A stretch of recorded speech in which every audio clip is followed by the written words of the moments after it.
Our guest today says she never dreamed she would grow up to be a single mom. But as we know, sometimes childhood dreams can turn into grown-up nightmares.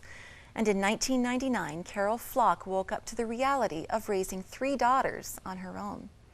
But she says it's the story of what God did in the midst of her circumstances that she loves to tell. And she does it in this book, The Single Mom's Devotional. Carol is a counselor in private practice in Dallas, Texas, where she helped design and launch Parenting Alone, a faith-based community agency providing help, healing, and hope to single parents and their families. Carol, welcome to Full Circle. Thank you for having me. We are so happy to have you, and your colors just fit right in. Beautiful springtime colors. She is the fern in the vase. The green. So trying, The right? green. Now, Carol, dead flower. what a beautiful rainbow you have turned out to be from the midst of clouds and the storm of your life. Take us back to those stormy days. Well, it was on the eve of my 20th anniversary that I was presented with a watershed of revelations from my husband, and we had already been in counseling for 2 years prior to that. And so on the day of my 20th anniversary, I sat in the counselor's office and he said, "You realize you need to separate, don't you?" And I was just, that was not the outcome I was wanting. But I knew because of things that I had been told that that was the outcome I was dealing with.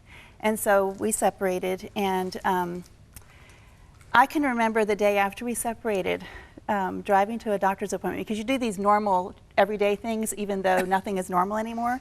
And I'm driving to this doctor's appointment, and there was a verse that came to the back of my mind, and it was from Psalm 27. It said, "I would have despaired unless I had believed I would see the goodness of the Lord in the land of the living. Be strong and let your heart take courage. Wait for the Lord." And that kept on going through my mind over and over again for the next 2 hours. And I realized it was a verse the Lord had actually given me 15 years earlier when we went through infertility. And it's funny how God will just bring these things back. It's like he pulls up this file. And so I just was thinking about that verse, and I just finally said out loud to the Lord in my car, "I don't see any goodness here. I don't see any goodness in my circumstances. I don't see a good outcome for me or for my children or for my marriage." And then I said, "But your word says that you're good. So I'm going to walk with you and show me your goodness." And I just prayed that every day he would show me glimpses of his goodness, and he did. He did in really wonderful ways, sometimes very small things, but wonderful things. And so that's kind of the course that I set from the get-go, that I was just going to rely on seeing God's goodness regardless of the outcomes. Now, how old were your 3 daughters at the time? They were 12 and 10 and 4.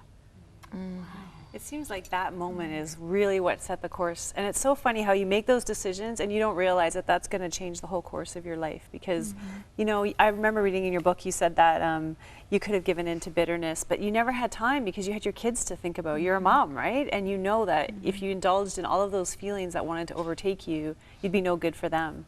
So how did making that decision really take you out of that pit that you could have fallen into of just bitterness and anger? And I'm sure you still had to work through that, all those feelings. Oh, certainly, certainly. I think focusing on God's goodness just helped me open my eyes to what he was doing that was good in my circumstances. But also, you know, I was angry at the time. I was angry at the enemy. I felt like Satan had already had a foothold in our marriage, and I did not want him to have any more foothold in my soul or in my home. And so I wrote a long list of soul traps that filled a page of my journal, just all these things that I could have fallen into. And whenever I would see those things start to come up, I would just have to take them back to the foot of the cross and say, "God, deal with me on this. Help me to let this go. Don't let this hold me." Because I knew that those things could destroy me from the inside out. And are those things, Carol, like the stigma of divorce, especially being in a Christian world, there's always the stigma of getting a divorce. And then I guess too, shame from that, right? That people can put on you about separating and divorce, or that you put on yourself. Are those kinds of the things that you were processing? Those are some of the things, but also just things that are real soul traps that you can deal with, such as bitterness or resentment or pride or certainly loss of reputation, all of those things that can just destroy you from the inside out. I like to think of it as like black mold that can grow in the walls of your life. And if you don't pay attention to it and extract it and let God deal with it and get it out, it becomes toxic to you and to your children. Carol, you talk about grief and fear, soul traps as well. And another verse that seems foundational to the road ahead at this crisis moment of your life, from Psalm 84. It's beautiful. I don't think I've ever seen it before. What was that verse? It was Psalm 84, 3 and 4.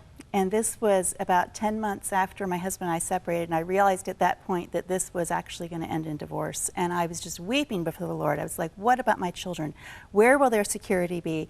And again, Psalm 84 started niggling in the back of my mind. I didn't even know it was in Psalm 84. But finally, I opened my Bible and I started reading. In verses 3 and 4, it says, even the sparrow has found a home, and the swallow a nest where she may have her young. Blessed are those who dwell in your courts. They are ever praising you. And I just looked at that, and then I read the rest of the psalm, and I felt like God was just saying, you build your nest at a place near my altar, and I will be your children's sense of security and protection and provision and blessing. And I will be your source of security, protection, provision, and blessing also. And that's when I began very intentionally to explore, what does that look like to build my home at a place near his altar? I was already a Christian. We already had a quote-unquote Christian home. But I was just very intentional about that. The altar in the Old Testament foreshadows the altar in the New Testament, which is the cross. And so it really became, what does it look like to live every day at the foot of the cross? What does it look like to find my identity there, my sense of belonging there, my worth there? What does it look like to bring all these soul traps there and leave them there? And that's been a very redemptive journey. Now, building sounds so intentional, okay, and I've got women watching saying, what's the how-to? What does that look like? One of the big words in the fleshing out of this response is relinquishment. Explain that. Well, there's a lot that you have to let go of. Certainly let go of pride. Certainly let go of outcomes. I think the biggest difference for me in building my home at the foot of the cross was letting go of outcomes, relinquishing outcomes. We are very outcome oriented in our culture. We always want to strategize and manipulate and control, and I'm very guilty of that myself. But you know, when we get to surrender outcomes to the one who holds all the outcomes, then we can step into his plans and trust that he has a good outcome he can bring out of even the dust of our lives. What do you mean by outcomes? Like the death of a dream, like being married to your husband and retiring together? Is that what, I mean, are you talking practical outcomes for your life, or what do you Sometimes it's the bigger outcomes, like the death of a dream. Certainly, you know, the outcome of spending Mother's Day as a single mom instead of, you know, married. But sometimes it's the smaller outcomes. Sometimes in the divorce process, it was outcomes of the divorce, you know, how things would play out.